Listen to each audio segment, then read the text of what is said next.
जय हिंद दोस्तों। Online learning channel में आप सभी का स्वागत है। 70 शब्द प्रति मिनट की गति से संपादकीय डिक्टेशन शुरू होगी 3 सेकंड बाद।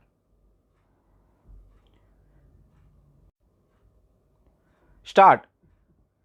सूक्ष्म, लघु और मध्यम उद्यमों यानी एमएसएमई को देश की अर्थव्यवस्था की रीढ़ माना जाता है।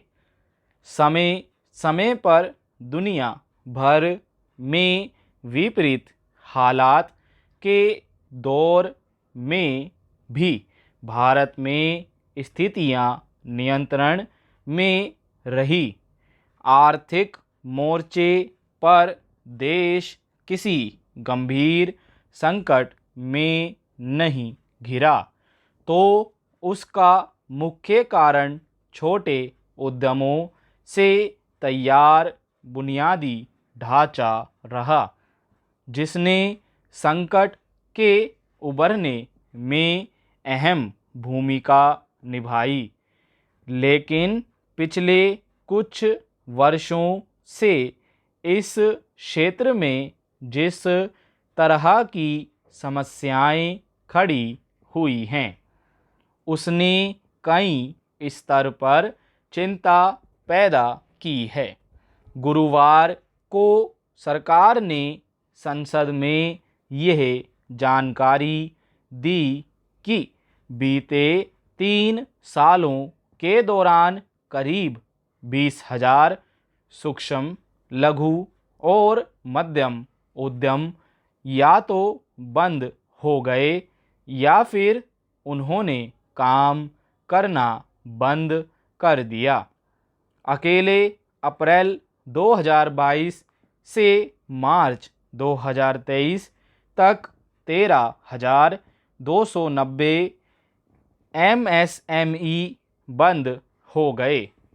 एक साल में इतने बड़े पैमाने पर छोटी औद्योगिक इकाइयों के बंद होने का तथ्य निश्चित रूप से परेशान करने वाला है, खास तौर पर इसलिए भी कि सरकार ने इस क्षेत्र को मजबूत करने पर अक्सर जोर दिया है और समय समय पर इसे मजबूत बनाने के लिए आर्थिक सहायता की व्यवस्था करने की बात भी की है।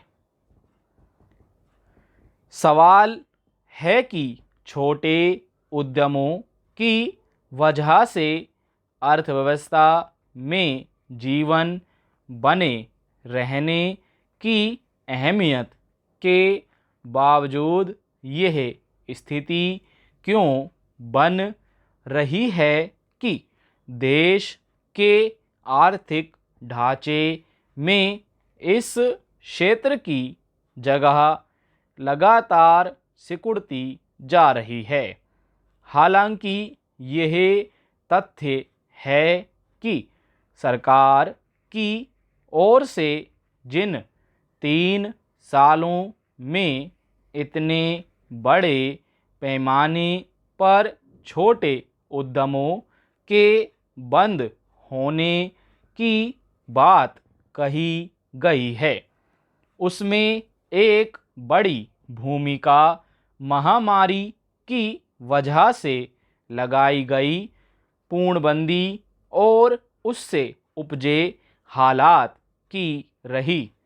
उस दौर में सब कुछ बंद होने की स्थिति का सबसे बड़ा असर लघु स्तर पर चलने वाले व्यवसायों पर ही पड़ा, क्योंकि इनका संचालन करने वालों के पास कोई बड़ी पूंजीगत सुरक्षा नहीं होती और वे अपनी इकाइयों में रोजमर्रा के उत्पादन या कारोबार से नियमित स्तर पर होने वाली आय पर ही निर्भर रहते हैं।